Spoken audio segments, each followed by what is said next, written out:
How to recover your Instagram account with Authentication app? Here's how. To begin with, open the Instagram app on your device. Once you're logged in, tap on your profile icon at the bottom right corner.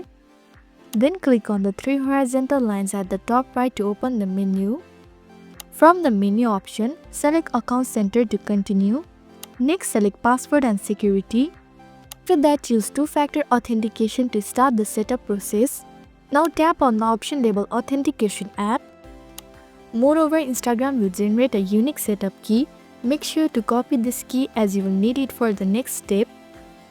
Furthermore, go back and open the Authenticator app. Paste the key you copied earlier and assign a name to easily identify it. And hit the Add button at the bottom. Then enter the 6-digit code generated by the Google Authenticator. Finally, tap Next to complete the setup. That's it.